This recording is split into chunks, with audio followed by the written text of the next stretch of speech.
Saturday night, and we are live here on YouTube at the Alien Scientist channel, where we dig deeper than the rest. So yeah, we dig up stuff that's just severely underrated and stuff that's underviewed, and probably stuff that's shadow banned more heavily than any other information on the net, because it's closer to the truth than anything you're going to get on the mainstream, more popular. The people that get popular and get promoted are the frauds and disinformation. As we've seen, the true stuff gets very little attention, very little views. This was posted on January 13th, 2020. Has only a little over 1,000 views, and I swear, well, I'll check this in an hour after this video when I know everyone here, everyone watching is going to go and check out this video right after this, or go click on the link. And this video view count will not change, dude. All these algorithms on YouTube are all set up to hide the truth, hide view counts, and shadow ban the real information, and promote just bullshit. And all I mean, not all bullshit is promoted. It does pretty good sometimes to promote some stuff in this, but it's been, YouTube's gone down the shitter lately. I'm sorry, guys. I know this is the platform that gives me a voice, but you really got to fix your search engine results. I can't find any of my stuff on other people's computers, even trying to show them my videos. It's like, I exist. I have a channel with 93,000 subscribers. Why can't I find any of my videos or any of my stuff on here? And my friend, I meet someone new and go to their computer, and I'm trying to show them this stuff, and you can't even find it. It's like ridiculous, dude. Come on. Stop the shadow bans. This video, everyone needs to go watch the whole thing. I'm going to start at around 22 minutes and 28 seconds. And this is just key information coming from one of the top former Area 51 and CIA veterans, Thornton T.D. Barnes. And this is just great, because he gets asked about Lazar, and you have like the top guy calling you a fraud. It's like, you're pretty obviously a fraud. It's like, come on, Lazar. At this point, this is great. It's when I wrote my book, is once you found out I did the flights on the Air Force Base to Cuba. And that's the first time she heard about that. Wow. And I was at 41 came back that night, I've been to Cuba back, she didn't know it. So I listened to a couple of Bob Lazar interviews, and I'm sure you're familiar with that name. Yeah. Oh, yeah. So is there any doubt that he worked at Area 51? No, he never worked there. No? Bob Lazar never worked there? He claims to have worked there in the late, was it late 70s or late 80s? Late 80s. Late 80s, yeah. Yeah, you know how that works out there. They of course, everybody's rated in there, even in my day, except for our group that was working on the CIA with the. It's not got the desktop audio, huh? They had to commute in. Hold up a second. And first of all, you had to get on manifest before you ever get on the plane. And then the plane would be met by security, and they check your badges, and again a manifest on the other end. And a lot of the security guards still live here in Vegas. They've been part of the road riders. A lot of the people. And I wish you could hear this. Wow. Hold up a second. Worked there in the late 80s. Because, I mean, I've heard Lazar tell his story. He told it on another podcast recently, the Joe Rogan show, and he goes into great detail, and he talks about the flights that you're talking about now. He talks about the flight from Vegas to the secret place and going back and forth, every week. And some of the tests that he had to pass in order to work there, and then some of the things that he worked on. Yeah, exactly. And they talked about working at Papoose Lake. Believe me, there was absolutely nothing there. He talked about Site 4. There is a Site 4. That's where we had all of our Soviet radar. We actually had a little landing strip. It was at one of the remote sites, but it was not at Papoose Lake. And so he picked up on a lot of stuff, that he's heard about it, and and knows about the, what we call the Janet flights. So he can make a good story, but none of the security people, no one knew him. Well, and is it also fair to say, based on the amount of secrecy and classifiedness of everything, that it makes no sense that a guy like that would come out and say the things that he said? No, and he couldn't have kept it secret, and other people would have come out. Oh, he says it right. He says it right. You can say what you want about thinking this guy's a CIA shill. He's out here to cover up the truth, dude. This guy talks about more of the real stuff than any of these other fake disinfo people. So you can keep your opinions. You can have your opinions, and you have a right to have your opinions. But I had this coming through a different set of speakers, but this is if you didn't catch the first part, this guy's asking him right at 22 minutes and about 30 seconds, he starts asking him about Bob Lazar, and this guy's responses are just priceless. This is like it's getting no attention. Believe me, if this was CIA and this was disinformation and this guy was a CIA asset, this would be at the top of the search results and the top of the list. You know what I mean? And it's not. I said, yeah, we need you guy, and he kind of creamed me or this or that. But absolutely, I'm president of Roadrunners, which is all the guys that worked out there, your contractors, your pilots, engineers, everybody, and we get you. No one had ever heard of him. So the fact that you worked there is not itself secret, obviously. No, it's not secret. It's what's going on out there now. That's the CIA declassified what we did, and like I say, in 2009 is when we could actually say, tell our wives where we worked and what we did. That's when they really released us to talk about it. But we've been having reunions since 1972.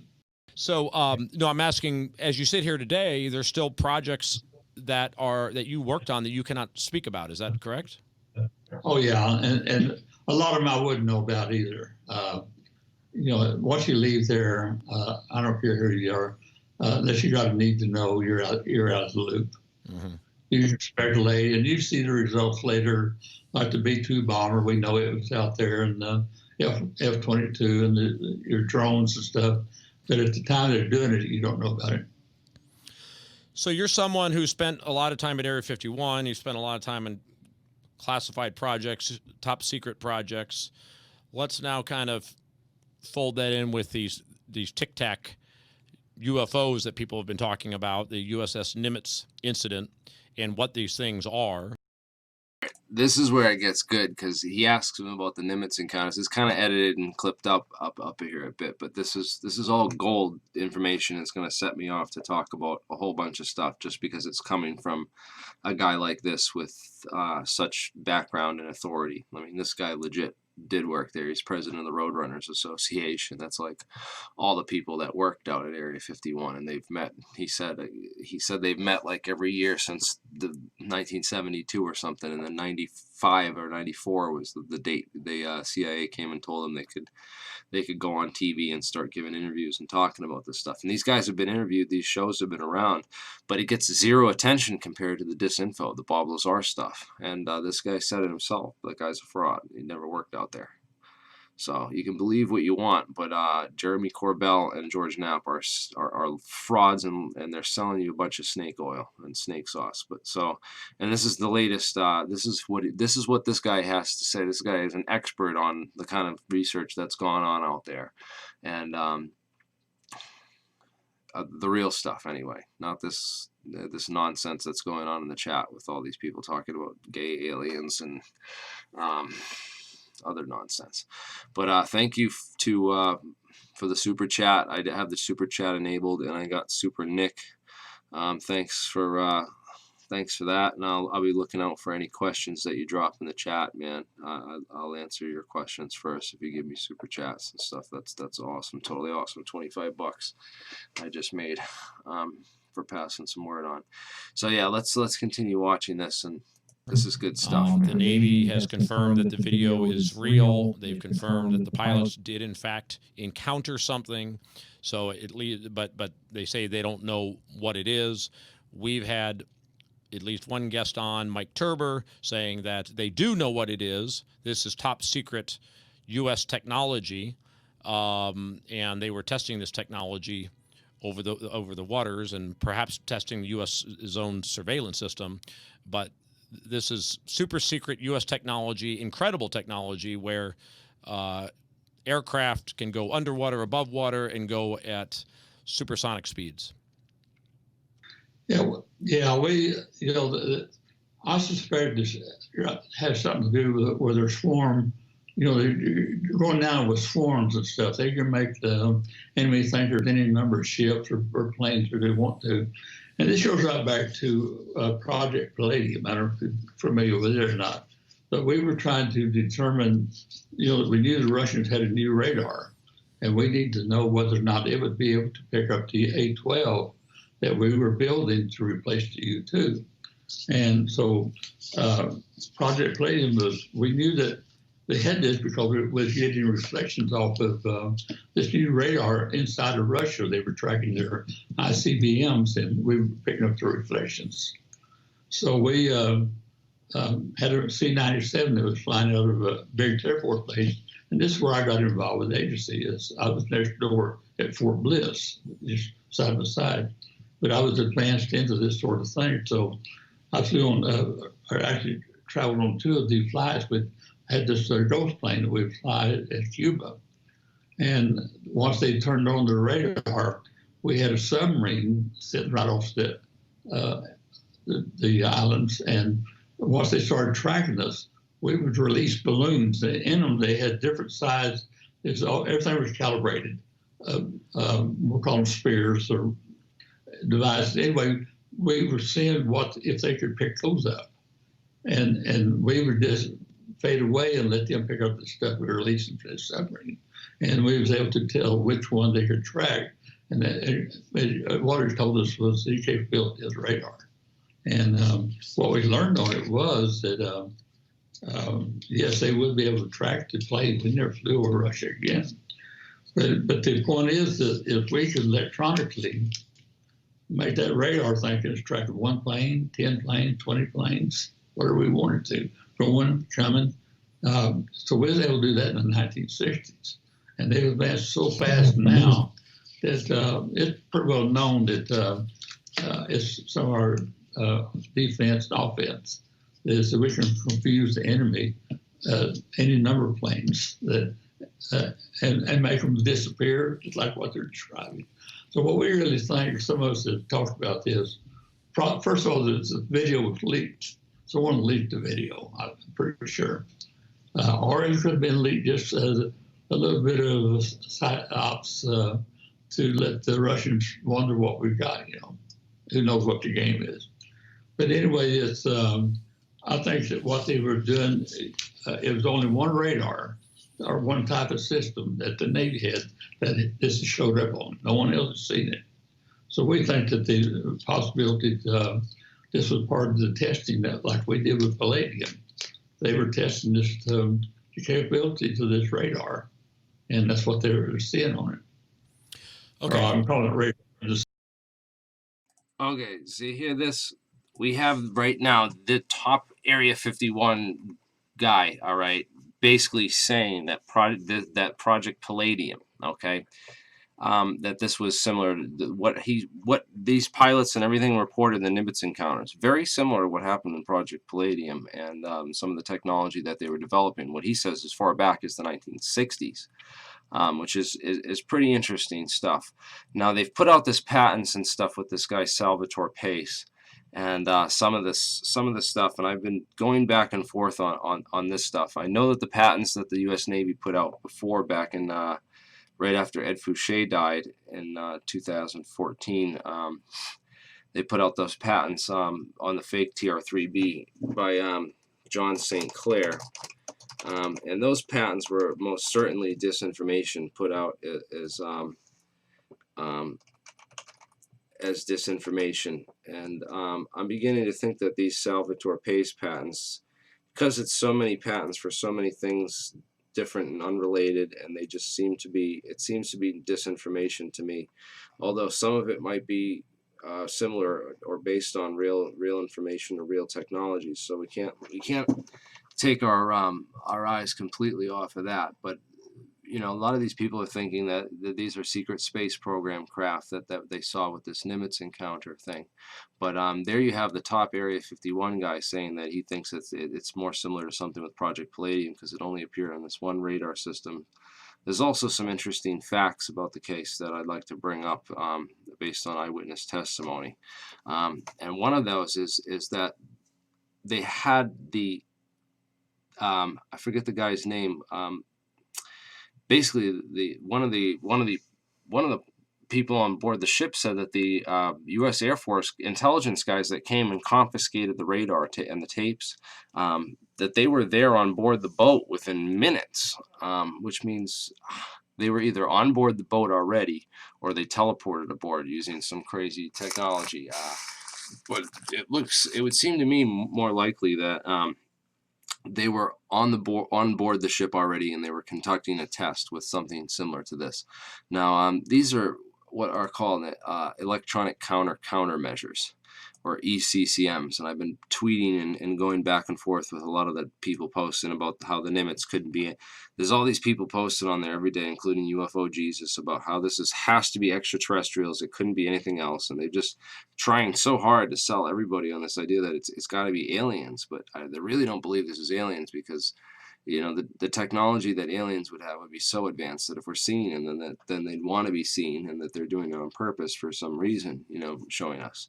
And it's much more likely that this is, I said this is much more likely that it's either a foreign drone or some kind of foreign vehicle that's showing off these maneuvers and these abilities.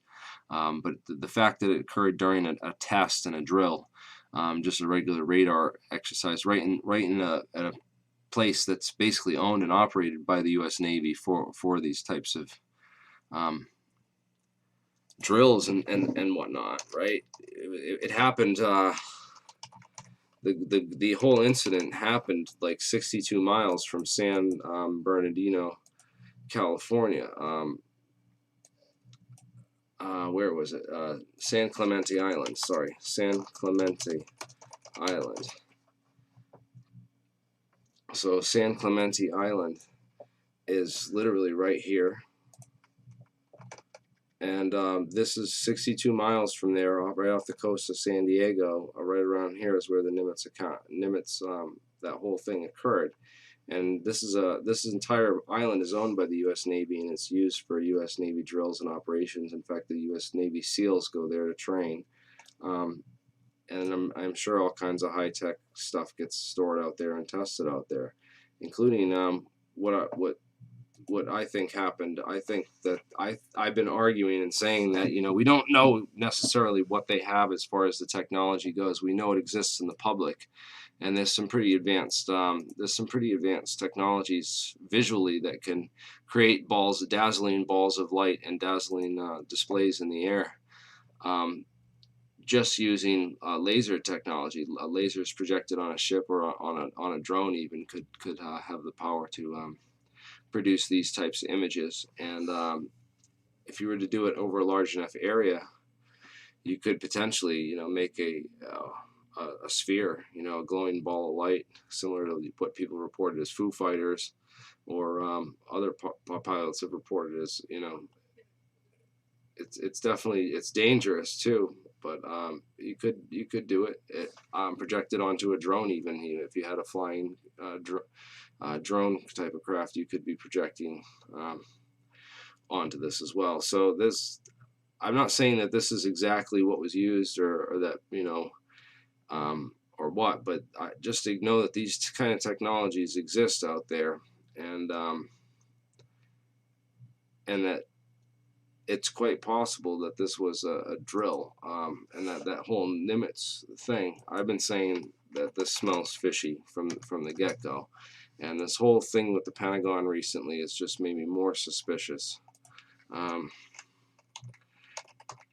because the Pentagon's response and their whole maneuvering around this whole issue and what's going on with John Greenwald and that did he interview Elizondo? Is that coming out? Did Elizondo chicken out? Like he seems to be asking some tough questions and stuff. And but this whole thing that they're making this huge deal of this thing they caught on video, which again, there's a lot of different things that this could be. One is especially the thing traveling low and coming out of the water and traveling low across the water. There's a lot of these submarine missiles that have been tested that look very similar to what can be seen in some of these films. So there's a lot of interesting other connections that I'm making as a researcher and more of a realist and a truth seeker. You know, I'm not falling for what this mainstream narrative that they're putting out there and that these people who seem to be making money off of all this are doing, and trying to create a legend out of, you know. I don't exactly believe it. I think that this could have been faked with technology that they have, and that maybe that would explain it much better than the idea that this is extraterrestrials, and that we need to start looking into more of these technologies, especially the ones that could put it on radar. And also this whole idea that he's talking about with these devices that were launched from submarines and travel along the water. It's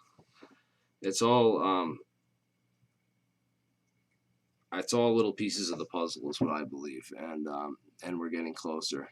But anyways, now that you guys have all been kind of sucked in with that, I want to go to why I kind of don't believe that we're that far along, and I keep going back and forth on this, because I always remember those stories about Roswell and that memory foil and all that other stuff, and then when I see articles like this about an ultra flat graphene that goes wrinkle free, you know, when they're producing these types of materials that can do these things, then I'd be interested, man. If we could produce this, if we could produce that memory foil and you know, any material that is similar to what those Roswell witnesses described, that would be truly amazing. And I think we'd be at the verge where we could start pushing to get this stuff declassified if it indeed does exist somewhere in like a NASA hangar, or was, you know, whisked away or stored somewhere for the future, because they knew it was advanced technology that we'd eventually figure out ourselves, but they didn't want to come out too quickly, and because obviously that stuff were to come out back then, it would be too quickly for the science, and that you know, it would be too obvious to hide something like that, and too much of an edge on the technology, I would say. But just looking at the science alone and looking at how the science and technology are progressing and where they're at today, I don't necessarily believe all these stories, although that the increase in these sightings over the past year or two of these triangular craft, and a lot of it's covered up, but these if you look up all the triangular craft that have been sighted, there's been a massive increase over in 2019. Hundreds of sightings of this triangular craft, and they're all very similar, about, you know, 50, you know, around the same size, the same 3 lights with the bigger light in the middle. And man, I would be.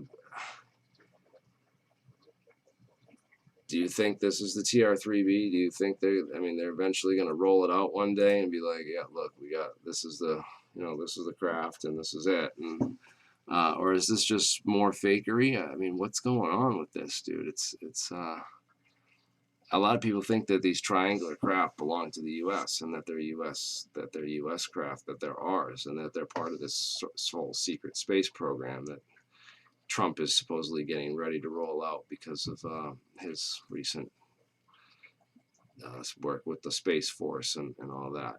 But again, I don't know how far the technology has really gotten, and so we've been talking and about getting these experiments done, and there's so many different people with so many different ideas for different experiments. I think like what we want to do, maybe the best way to do it is to set up a couple different realistic, like, organized experiments and start a GoFundMe for each to see if we can raise like the money to fund each experiment, and then like just get it posted and filmed on YouTube.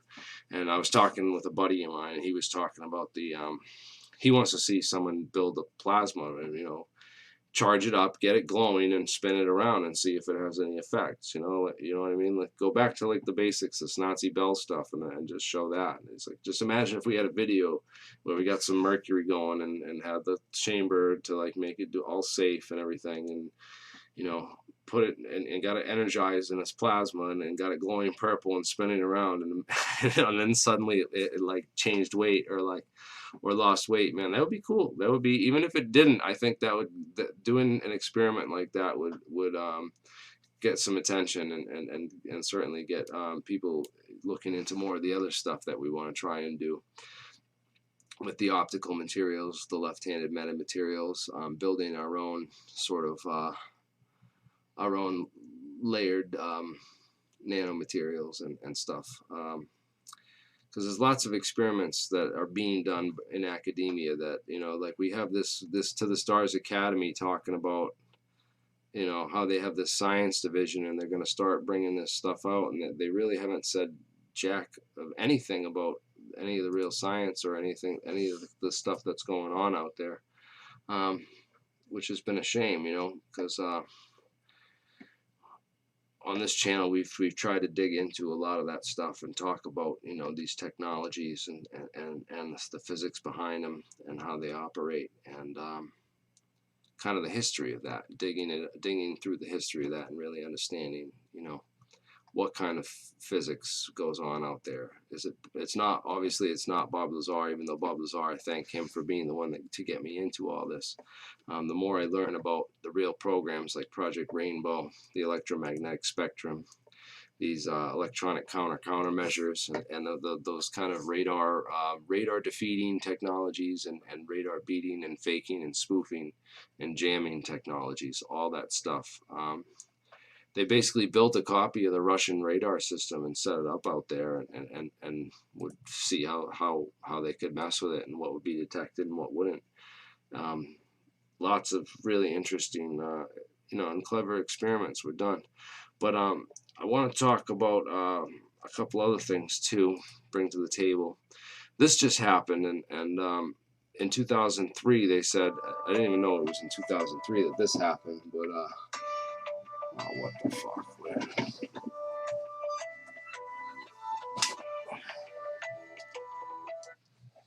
man. Anyways, I'm gonna get going in a little bit here, but this was at MIT, and researchers were able to produce 110 newtons of thrust per kilowatt.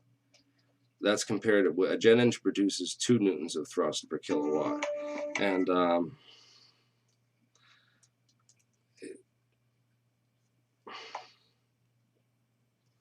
so it's really amazing that this is like a Biefeld-Brown kind of device, and if they did that in 2013, this is eventually going to replace jet engines. No matter what, jet engines are going to get replaced with some of these newer technologies and some of these other ideas.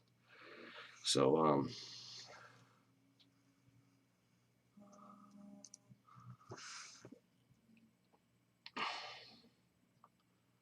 in any case, I just wanted to share some of this stuff with you. This is just new stuff that has come out just in 2020 this year. I got tons more stuff that I'm going to share with you, including some new stuff from Warp Drive Tech, this channel. Definitely people need to check out this guy. He's been posting some really cool stuff, and he's actually now a member of our technical advisory board and our discussion team. And this guy's been on the inside. He knows a lot of these. He's known like Bernard Hayes and a lot of these other guys since like 2005 at least, and so he's been on the inside of a lot of this stuff and shown me a lot of really interesting stuff. I hope maybe we can get him on for a discussion and some of the in-depth physics discussion on some of the stuff. So I subscribe to him. Definitely subscribe to this dude and check out his channel. And oh, I see Jeremiah in there, man. We're going to yeah, we got some people on our team that are real experts on ion propulsion and all this stuff, and know a ton about it, and are going to bring some real interesting stuff to the table in 2020. We're getting their website set up in the next couple of weeks. I'm building a whole website with a database for Falcon Space where people can have all kinds a whole new level of access to learn about the technologies and the real experiments and real stuff. We're going to do all the experiments and show people what's legit and what's not. So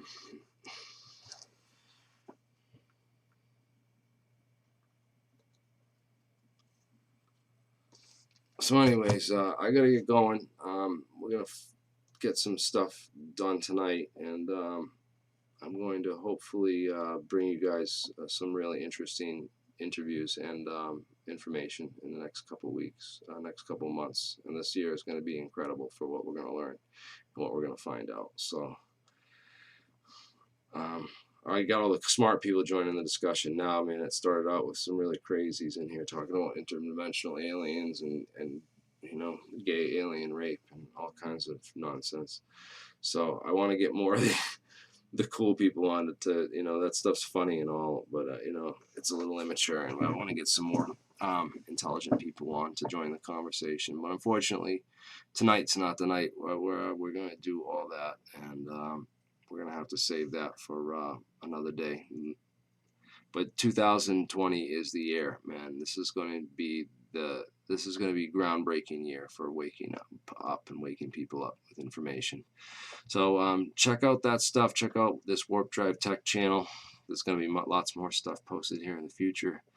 And indeed, also keep up to date with the Facebook group on Hover Brothers Facebook.